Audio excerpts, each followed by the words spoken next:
Hi, my name is Christian Berg, and my presentation today is on the current state of the mental health of the United States. Some of the topics that will be covered by me during this presentation are things such as what forms does mental sickness come in? Risk factors for an unstable or unhealthy mind. Is mental sickness preventable or treatable? What are effective coping mechanisms for dealing with mental illness? What is the status of mental health currently in the United States? As well as what is my plan on how to improve mental health across the nation. Mental illnesses come in numerous forms. Some of these mental illnesses come in the form of anxiety disorders, depression, bipolar disorder, post-traumatic stress disorder, PTSD, schizophrenia, eating disorders, disruptive behavior, and dissocial disorders. They are found in all kinds of people and are created through a variety of ways. For example, PTSD, post-traumatic stress disorder, is most commonly found in returning soldiers. According to the National Center of PTSD, studies show that the rates of PTSD were from 10% to as high as 18% for veterans returning from combat. Previously mentioned was a mental illness and its common demographic, but what you need to keep in mind is that that was only one of many mental illnesses, and it wasn't even commonly seen in the general public. Risk factors for developing these kinds of illnesses are genetic predisposition, homelessness and unemployment, alcohol and other drug use, discrimination and racial injustice, family conflict or family disorganization, and stressful life events.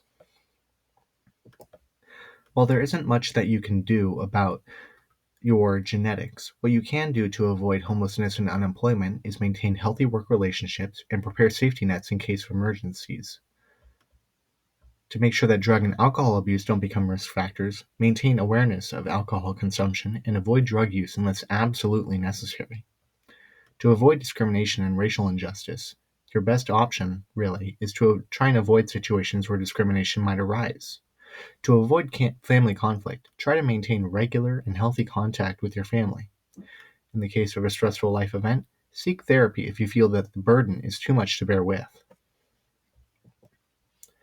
Examples of protective factors against mental illness can include personal attributes such as the ability to cope with stress, face adversity, and problem-solving skills, as well as one's physical health and healthy behaviors, physical activity levels and the frequency of such activity levels, social support and inclusion of the individual, and a strong cultural identity. In order to best improve your ability to cope with stress and face adversity, intentionally putting yourself in such levels of discomfort or adversity in order to practice for situations that deal with even greater discomfort or more important issues may help. Research and practice the best ways to become physically healthy, as there is substantial research that links the physical health of a person and the mental health of a person. Be socially active in order to avoid isolation, both in your work and personal lives, and do your best to maintain relationships with your friends and family. In order to keep a strong cultural identity, be aware of who you are and where you come from, as history is important to individuals, especially personal history. According to CDC statistics, over 1 in 5 youth ages 13 to 18 either currently have or have at some point had during their life a serious debilitating mental illness. About 1 in 25 U.S. adults live with a serious mental illness, such as schizophrenia, bipolar disorder, or major depression. This means that even among our youth, we have a serious epidemic of mental health. To compare, 1 in 5 is the upper end of your odds of getting the flu each year, and the flu is one of the most infectious diseases in the entire world.